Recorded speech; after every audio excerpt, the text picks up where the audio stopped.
As any CEO or any company have a board of directors, we should take our career so seriously because we are the CEO of our life and career and set up that board of advisors. That one is critical because talent, it will open doors for you, but your board of advisors will keep the doors open for you and will bring opportunities to you.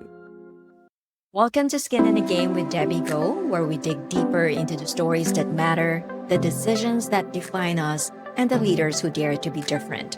Today's guest is someone I've been wanting to talk to for quite some time, Karla Blanco.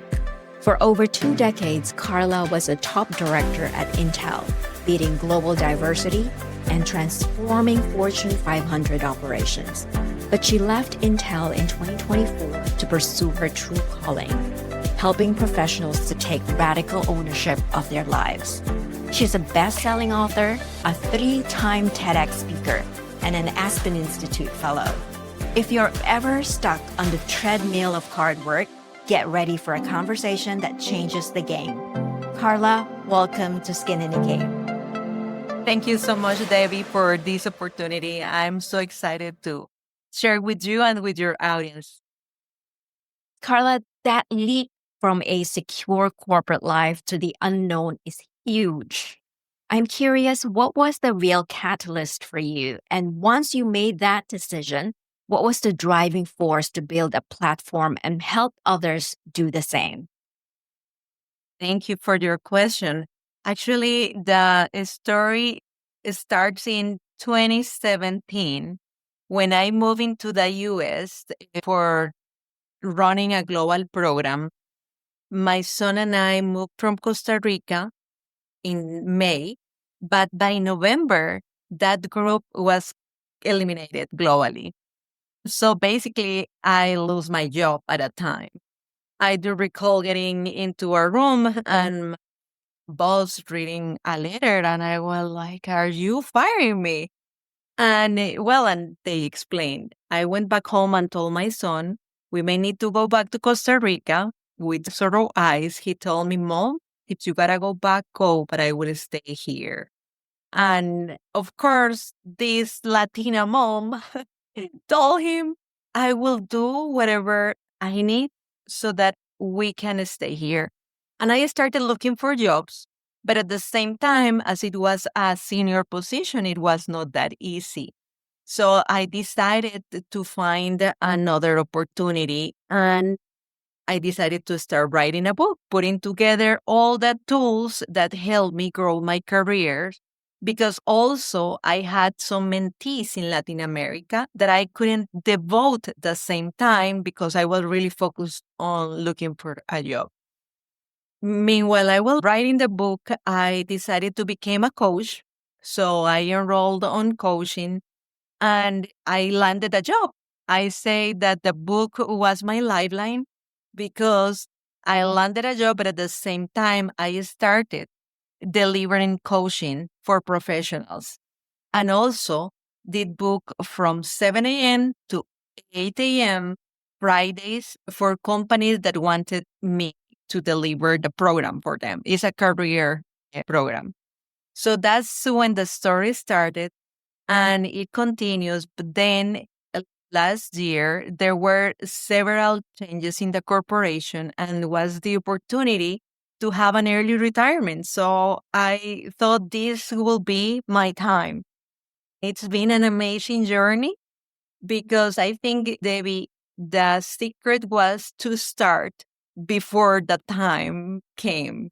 So I started earlier. I felt confident. And again, it's been a great journey. That took huge courage to stay in the foreign country, start writing a book, and then open up the opportunity. I think that is amazing, Karla.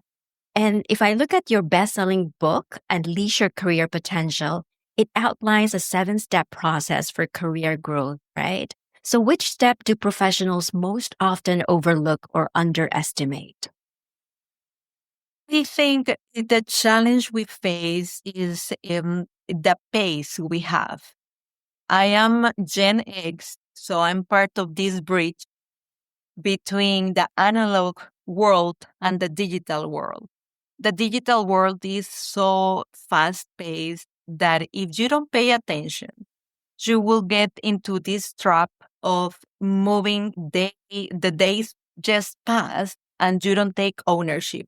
That's the first step to get to know yourself, know your strengths, and create a plan.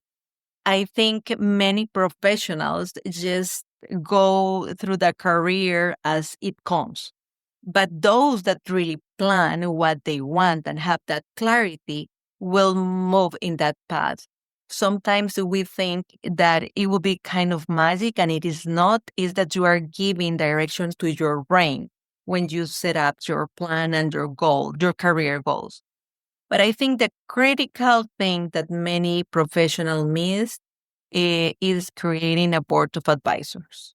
That one is critical because talent, it will open doors for you, but your board of advisor will keep the doors open for you and will bring opportunities to you. Yeah.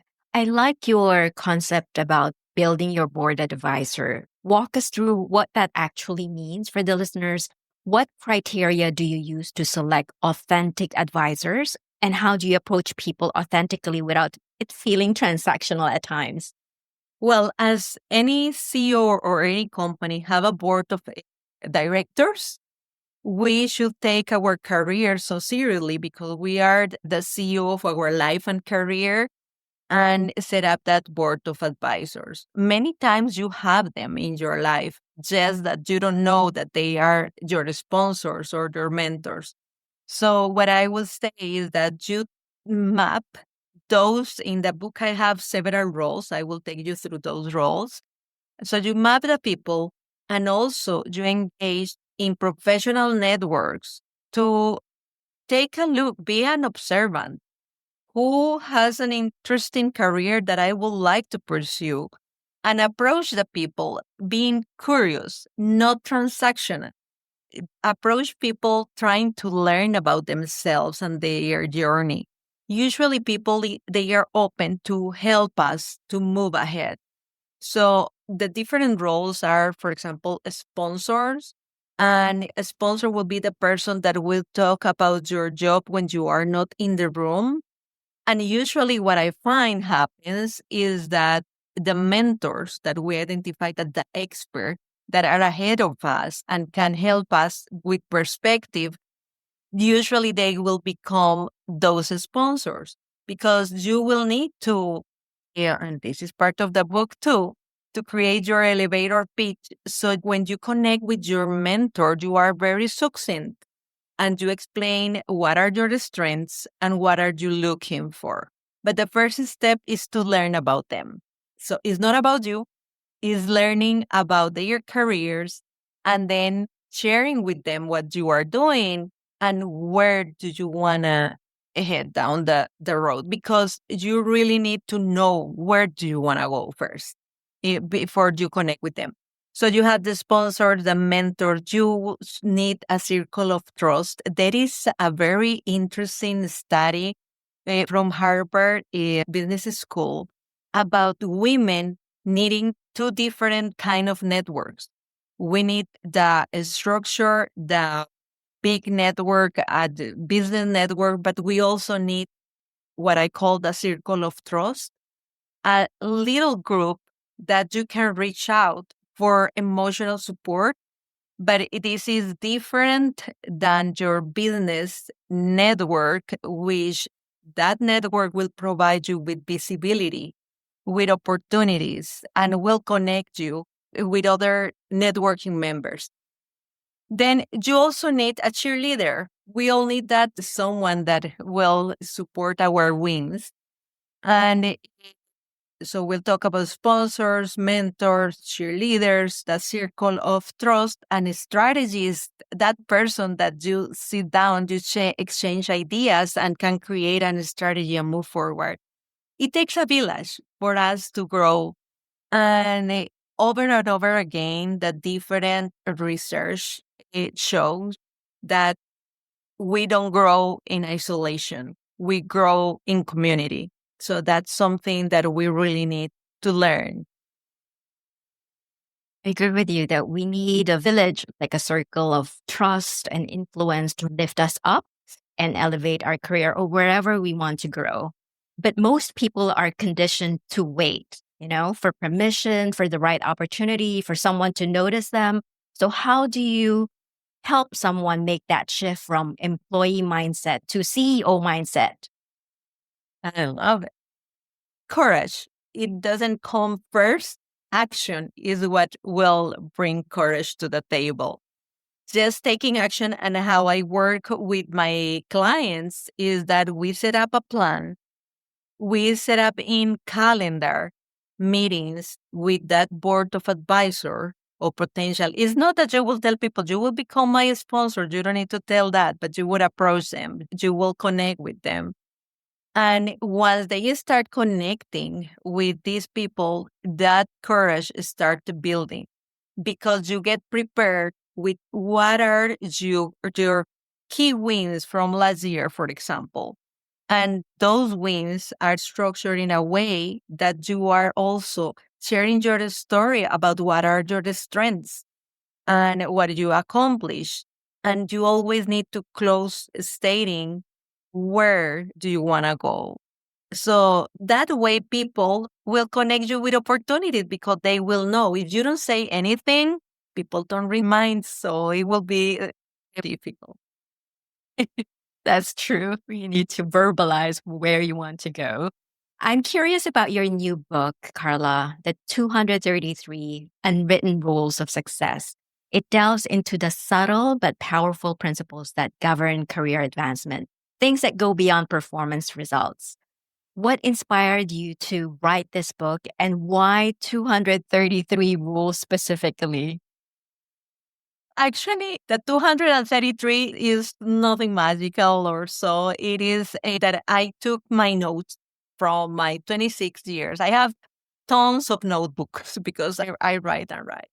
And when I was reading all those notes, I just picked those. There are many more than 233.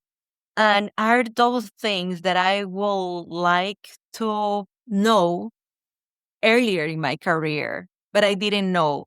But I keep noticing when I work with my clients in coaching about those invisible rules that they don't know because you don't know what you don't know when you start your career. I am an introvert. So when I started, it was so painful to network. I don't recall anyone providing me with a very clear message of how I could leverage that network into advancing my career. So that's why I decided to put that together and like a process. Well, coming from an engineering company, I know about many processes, and that's part of the story with the editor of the first book, but also happened in the second one. Then I'm not an engineer, but they told me this looks like a process. And I was like, well, all those engineers show me something. But those step by step really help you accelerate your career. And I have many stories. Actually, in the second book, in this 233 Unwritten Rules of Success, I have a story of a person that took the 7 steps from the first book and just flourished her career. And not only that, but she created networks of people along the way with her. So it's really beautiful to see that people, they just don't flourish themselves, but they learn when they have a board of advisors how important is to pay it forward. I do notice that people who are good at networking has a higher chance of advancing their career. What's your advice for people who are introverted? Like you started as introverted person and also people who are hesitant about networking. How can they overcome this? This is what I tell people: get out of your own way. You came here to shine. And yes, we are introverts. And something that I regret is that I used to participate in many board of directors representing the company. And Debbie, I will leave the meeting as soon as I could. So the meeting was done and I will leave. But guess what? There were people that would stay longer, that they would have dinner together. And there were many decisions that were made after the meeting. The meeting after the meeting. I used to go to a conference. I will go to my room as everything finished. And that doesn't help you because in those spaces where you connect with each other are those spaces where you are more relaxed, you find opportunities, and you grow. So it's making a commitment with your own career and with yourself to continue growing by connecting with others. What helped me is I learned with the years to talk to myself like if I was my best friend, like a third party. And I was like, okay, Carl, if you want to grow, you got to do this. You got this. So talk to yourself and get out of your way. That also reminds me of the leadership principle that I've learned in Stanford. Definitely get out of your way and push yourself. Be comfortable with being uncomfortable, so to speak. Now, let's talk about organizational politics. It happens a lot. That phrase makes a lot of people uncomfortable, but you frame it as something we need to master, not to avoid. So, why is that shift so important? Yes, because as you grow in the leadership ladder, things become more political. I do recall being in a conference and the vice president talking to us saying, if you want me to tell you that politics get easier as you grow, that's not true. And it's really interesting because many times, depending in where you are or where did you grow, you have a negative connotation for politics. But at the end of the day, being human is being political because it is about a strategy and about influence. And we want to have a positive influence. As you grow in the ladder, there are bigger decisions that then you need to learn how to influence. And when you have a strong network and a strong board of advisors, it will be easier to navigate those political situations. I think reframing politics into something that makes you more effective is a good way to look at it. You become influential. Exactly. Now, you emphasize intentionality, and I think part of it is personal branding and career success.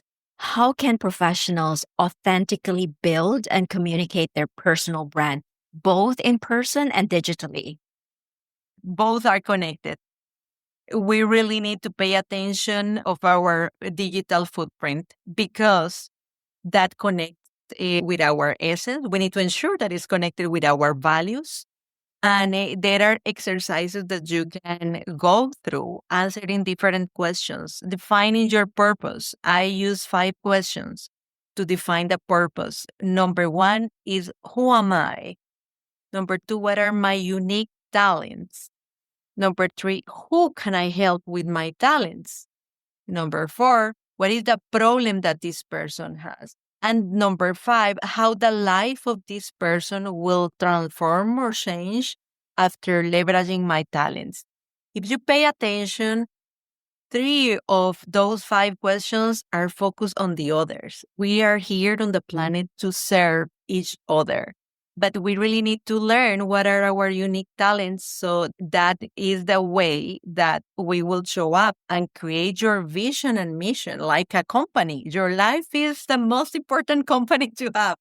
So having that clarity really helps you create that brand. For example, when you create your LinkedIn profile, ensure that that is reflective of your values. So people can quickly connect with you and you can co-create value together. But your brand, your values is your responsibility. You really need to take that seriously. Karla, let's talk about you. You led teams and initiatives across more than 50 countries at Intel. How did you navigate different cultures, and how did that reshape your understanding of leadership? I'm really fortunate to have had that opportunity because I say that I'm a citizen of the world. I really enjoy and embrace the different cultures and how people show up. And at the end of the day, we are humans. So that really shaped me and understanding that we all have biases and how we show up from a place of curiosity and learning from each other will connect us because we should create bridges instead of separation. So learning from each other, listening, really listen to each other. Oscar Trimboli has a research that tell us that only 2% of global population are really good listeners. He mentioned some villains of the listening. One is the one that interrupts, another one that distractor, that we are talking and someone is just thinking. So, do we really need to pay attention on how we communicate to each other? That is what I learned, that there is a richness of cultures around the world that we need to learn to co create because the world became so small. So we are very close to each other. You've worked extensively with women leaders throughout your career. What are the unique challenges that women still face in leadership today? And what's that one shift in mindset or behavior that can help them break through the so called glass ceiling? We need to understand that still in business, majority are male. And we want to influence and connect with them. It's not that we will leave behind our f- female essence as a woman, but actually to learn how to connect and communicate. Learning about the differences because we are wired differently will help us frame our messaging, connect with each other in a better way. There are many things that we do differently as a woman. One is that we focus on the others. So you put the light on others and you don't share your value because we learn to be humble, to really help others grow, etc. But we are not helping others or our teams if we don't showcase our value and get the visibility that we need, that our accomplishments and our team need. So that is number one. And there is another one, which is about networking. For us as a women, whenever we connect, we usually connect at a personal level. Meanwhile, men connect on business right away. So remember that there are many studies that tell us that women will apply in the formal tool for a position. Meanwhile, men will connect in the cafeteria or any other, and they talk about what they want and they get those results. So it is learning from each other and becoming g- effective, I will say. So understanding the differences so that we can play in the game fairly. There are many interesting books. There is one book called How Women Grow and it has some research from different universities, but it provides you with very specific aspects of how we can connect with each other in a better way if we understand how we women naturally perform. Well, women is more nurturing, and we do struggle with self advocacy. Men, they're great at advocating for themselves. Women are great at advocating for their teams, for projects, but terrible at advocating for ourselves. So, how do you coach women leaders to begin advocating for themselves more confidently in the workplace? Well, it is about a strategy. We should see our career, we should create not only a plan, but a strategy. And when we create that strategy for the board of advisors and how you are connecting, we create the elevator pitch and we include the strengths of the woman and the accomplishments as a leader, and also as how do you get results through people as a leader. So you will be talking also about your team, which makes you feel so proud but focusing on your strengths and also where do you want to. And it is a practice. not only getting into those meetings, sometimes you just need 15 minutes. Put on your calendar. Let's connect on Fridays or Wednesdays. You pick the day, but 15 minutes. If you do that during the 52 weeks of the year, you will have connected with many people and is providing visibility to what you are doing and learning from the other. So those 15 minutes can be split in your 1 minute elevator pitch, but also learning from the other, what they are doing, how they are working, areas of interest, how you can collaborate with them. So it requires you to step forward and share your accomplishments. Feel proud of it. Karla, you're a 3-time TEDx speaker. What's one leadership lesson or story from your talks that you believe can inspire anyone in their career journey? My first one in the name of the talk was Women on Top. We need to learn that when we, men and women, partner, when we co create, companies become stronger. Because when we bring diverse perspectives to the table, we create better solutions, and that is reflected on the revenues when we really have diverse perspectives on the table. So that's something that I will say for men and women. We need to ensure that we have diverse teams bringing solutions from diverse perspectives. And it is not just male, female, it is context. There are so many diversity of thought that we need to include. I totally agree. Having different perspectives gives it a richer solution. Now, we're in this evolving time where AI, automation are reshaping the entire industries.